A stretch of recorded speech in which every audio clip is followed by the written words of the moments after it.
Hi friends, আজকে করব ফুলকপির রোস্ট। এর জন্য লাগছে ফুলকপি মিডিয়াম সাইজের টুকরো করে কেটে নিতে হবে। ফুলকপিগুলোকে জল গরম করে কিছুক্ষণ সেই গরম জলে রেখে তারপর ভালো করে ঠান্ডা জলে ধুয়ে জল ঝরিয়ে রাখতে হবে। আর লাগছে টমেটো পিউরি, চারমগজ, কাজু বাদাম বাটা আর টক দই। এবার সর্ষের তেলের মধ্যে সামান্য একটু ঘি দিয়ে ফুলকপিগুলোকে ভালো করে লালচে করে ভেজে নিতে হবে। এই ভাজার সময় কিন্তু নুন দেওয়া যাবে না। নুন দিলে ফুলকপি থেকে জল বেরোতে শুরু করবে, ফুলকপিগুলো নরম হয়ে যাবে, তাহলে লালচে যে কালারটা হবে সেটা আসবে না। আমি লালচে করে ভেজে নিয়েছি ফুলকপিগুলোকে। এবার এই তেলে তেজপাতা, শুকনো লঙ্কা, গোটা গরম মশলা ফোড়ন দিয়ে তাতে টমেটো পিউরি দিয়ে ভালো মতো ভেজে নিতে হবে যতক্ষণ না টমেটোর থেকে কাঁচা গন্ধটা চলে যাচ্ছে।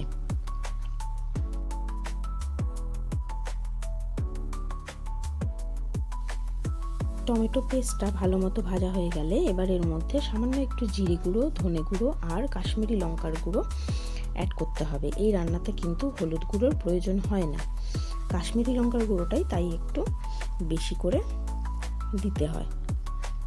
এবার এর মধ্যে চারমগজ আর কাজু বাদামের পেস্টটা দিয়ে ভালো মতো কষিয়ে নিতে হবে।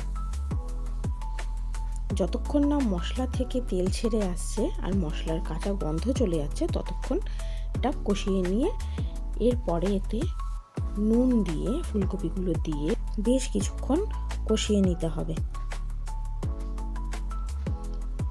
বেশ কিছুক্ষণ কষানো হয়ে গেলে তারপর এতে ফেটিয়ে রাখা টক দই দিয়ে দিতে হবে। টক দই দেওয়ার সময় অবশ্যই উনুনের আঁচটা হয় কমিয়ে দেবেন, না হলে বন্ধ করে দেবেন।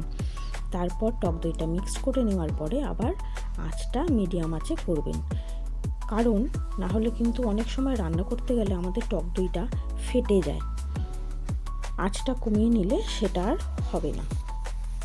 টক দই মিশিয়ে নেওয়ার পরে পরিমাণ মতো জল দিয়ে ফুটতে দিতে হবে।